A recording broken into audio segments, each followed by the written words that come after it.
Topping today's news, we get the latest on the investigation into Don Saunders' murder. 2 men appear in court for the Easter Monday mass shooting on Pairdale. Another large group of migrants from Haiti apprehended at sea, and the government not pulling punches with the Grand Bahama Port Authority.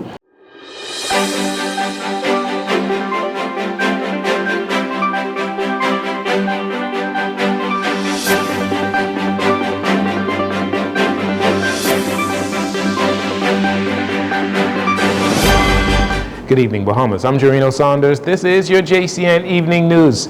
It's a pleasure to have you join us. 2 weeks ago, former Member of Parliament for the Tall Pines constituency and the Deputy Speaker of the House of Assembly, Don Saunders, was shot and killed while in the Gambia Village area. And today, Police Commissioner Clayton Fernanda shared some of what police investigators have uncovered so far, as 2 men were taken before the courts today, charged with Mr. Saunders' shocking murder. 2 adult males from the western area of New Providence charged for the murder of Donald Saunders.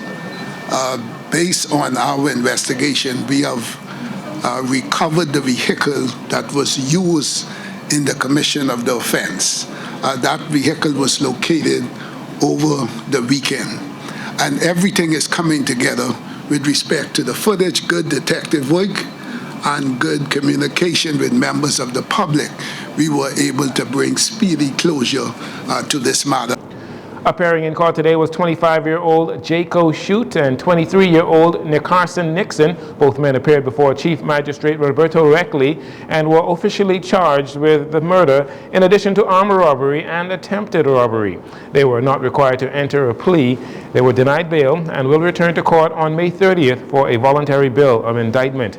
Meanwhile, Commissioner Fernanda also responding to critics that say Mr. Saunders' case was resolved rather quickly because of his political status. The police, we investigators as evidence lead us into any matter.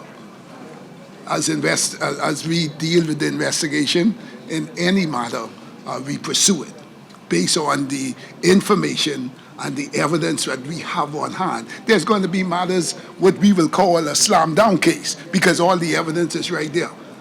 So the first 48 hours in any investigation is crucial, and that determines the solvency rate of that. And then you want to commend the detectives, the entire Royal Bahamas Police Force.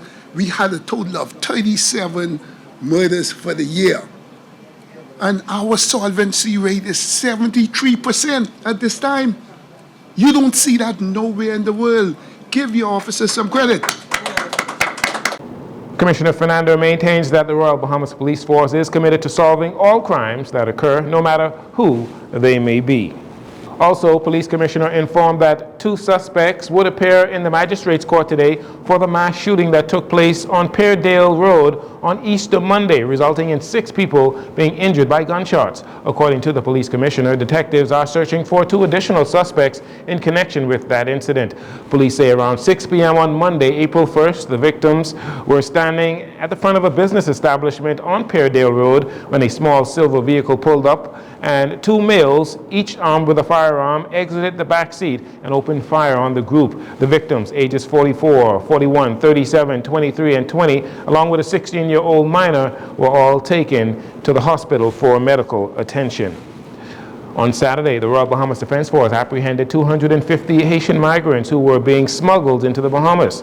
They intercepted the group approximately 24 nautical miles east of Inagua.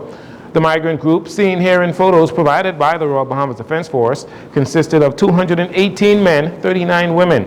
The migrants were safely transported to Matthewtown, Inagua for processing by immigration authorities.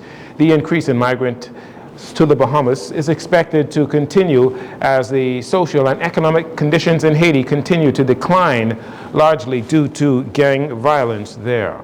And finally, in this segment, after the 30-day notice to the Grand Bahama Port Authority to pay some $357 million the government says it is owed for infrastructural and other works in the Freeport area, the Port Authority, in a statement on Sunday, says the government's demands are without foundation. The Port Authority reiterated that the Freeport Grand Bahama donates, or generates rather, more than $200 million annually to the tax revenue for the public treasury.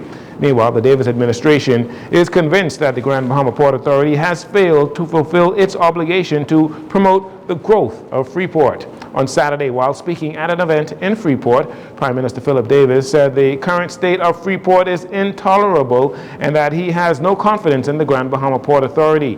The government has threatened to take the GBPA to court over the matter. Meanwhile, officials from the Grand Bahama Port Authority say it will vigorously defend itself against the government. We'll take a break here. We'll be right back after these commercials.